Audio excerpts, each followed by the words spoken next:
기도하겠습니다. 좋으신 아버지 하나님, 오늘도 우리에게 말씀을 묵상하게 하여 주시고 또 말씀을 통하여서 이 하루의 첫 아침을 주님께 드리게 하시니 감사를 드립니다. 우리의 삶이 언제 어디서나 주 여호와 하나님만을 먼저 생각하게 하여 주시고 주님의 그 말씀을 붙들고 오늘도 묵묵히 주님의 길을 걷는 사람들 되게 하여 주옵소서. 특별히 사순절이 시작되었습니다. 이 사순절의 여정이 우리 주 예수 그리스도의 마음을 닮아가게 하시고 그 십자가의 사랑을 깊이 경험하는 시간이 될 수 있도록 도와주시옵소서.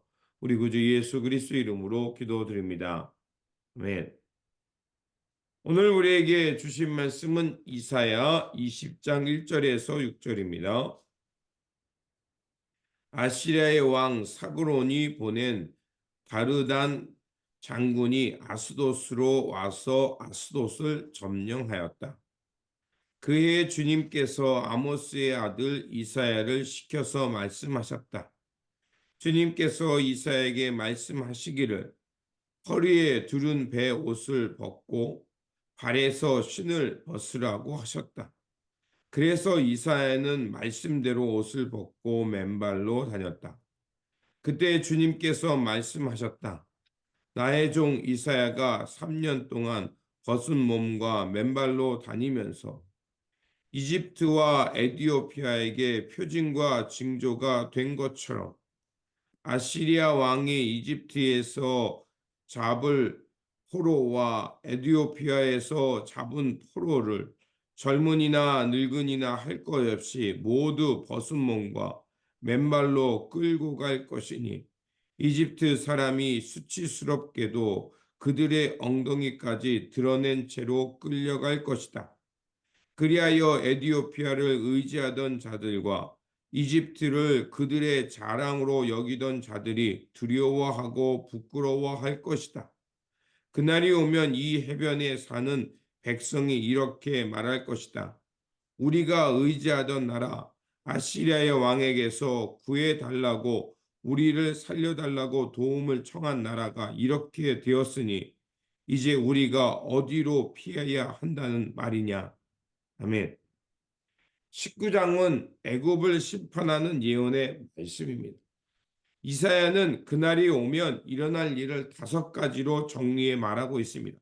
그날이 오면 첫 번째로 이집트 사람들은 하나님의 심판을 보고 두려워 떨 것이라고 말하고, 둘째로는 이집트 사람들은 주님만 섬기기로 충성을 맹세할 것이라고 말합니다.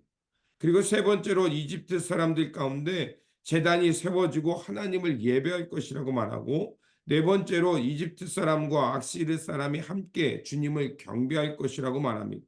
그리고 다섯째로 주님께서 이스라엘과 이집트, 아시라 세 나라에 다 복을 주시고 이 나라를 하나님께서 기억하시고 복을 내려주시겠다고 말씀합니다.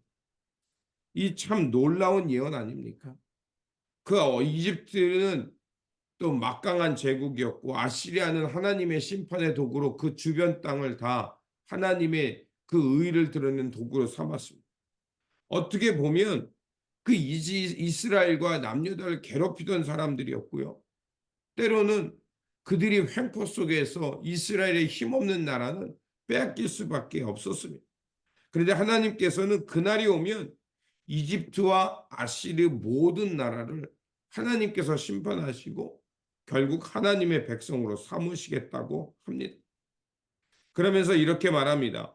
하나님은 이스라엘을 나의 소유라고 부르실 뿐 아니라 이집트를 나의 백성이라고 아시라를 나의 손으로 지었다고 하십니다. 25절에 이렇게 말합니다. 주님의 날은 이처럼 놀라운 날입니다. 우리가 믿는 하나님은 단순히 이스라엘의 하나님이 아니라 모든 열방을 다스리는 하나님이며 그들이 잘못된 신앙으로 우상을 섬기고 불의를 행했을 때 하나님은 똑같이 그 이스라엘과 마찬가지로 똑같은 잣대로 열방을 심판하시고 결국에는 그들을 심판하셔서 하나님의 백성으로 모든 열방이 하나님께 돌아오도록 하시겠다는 것입니다. 그렇습니다. 우리가 믿는 하나님은 우리뿐만이 아니라 모든 열방을 하나님이며 모든 사람과 모든 민족을 당신의 백성으로 여기는 하나님이시라는 겁니다.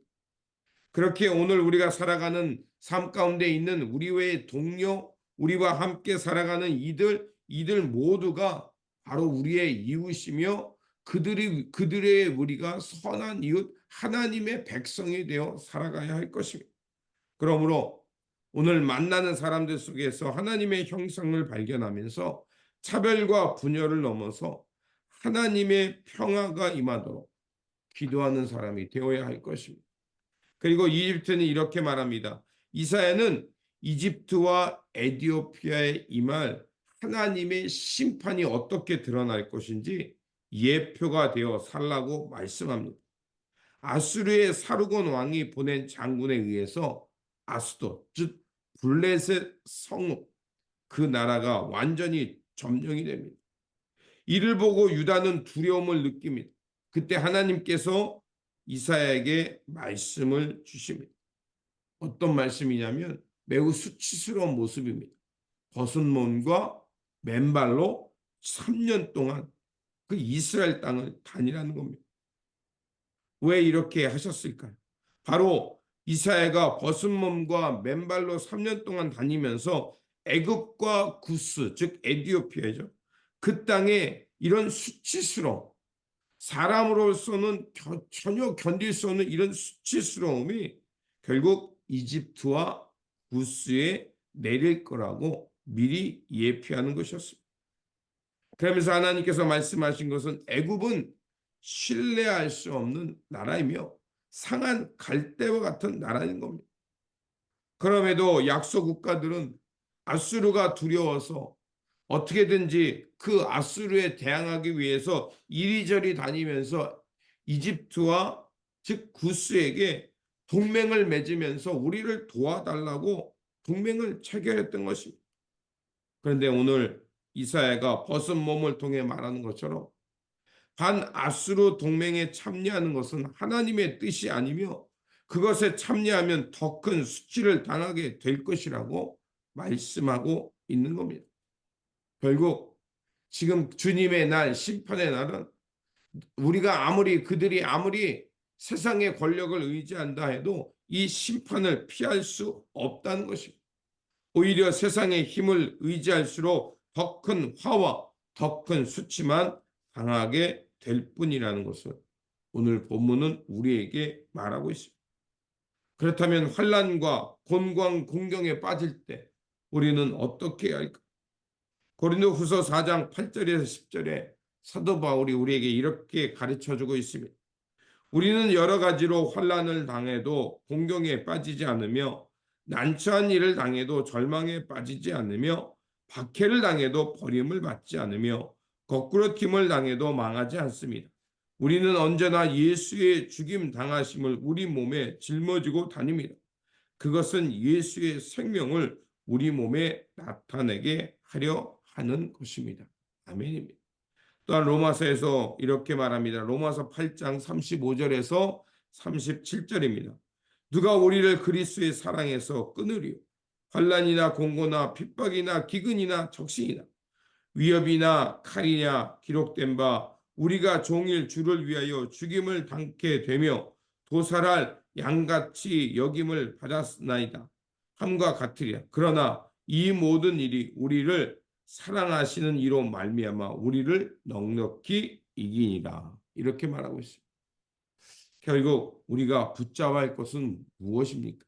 바로 역사의 주관자이신 하나님.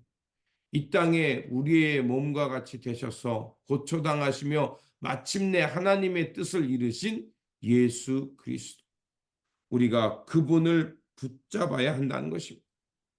곤간과 환난이 다한다 할지라도 우리가 의지할 것은 세상이 아니라 역사의 주관자이신 하나님이라는 것입니다. 그러므로 언제 어디서나 먼저 그리스도를 생각하시고 우리가 아무리 환난을 당한다 할지라도 그리스도의 사랑이 우리 가운데 있음을 기억하면서 묵묵히 주님 안에 거하며 주님의 사랑 안에 매어 살아가는 저와 여러분들이 되시기를 주님의 이름으로 축원드립니다. 기도하겠습니다. 역사의 주관자이신 하나님, 언제나 우리와 함께 하시며 또 우리를 환난 속에 지켜주시고 하나님의 백성임을 잊지 않으시고 우리를 보호하여 주시는 하나님을 믿습니다. 그러하오니 오늘도 우리가 살아가는 이 삶 속에서 우리와 함께하는 이들 속에서 하나님의 형상을 발견하며 그들의 선한 이웃 되어 살게 하여 주옵소서. 또한 우리 삶 속에 고난과 환난이 온다 하여도 주님의 사랑이 끊어지지 않음을 기억하면서 온전히 주님만을 의지하고 주님께서 걸어가신 그 생명 살림의 길 십자가의 사랑에 매어서 살아가는 우리 모두가 되게 하여 주옵소서. 우리 구주 예수 그리스도 이름으로 기도드립니다. 아멘.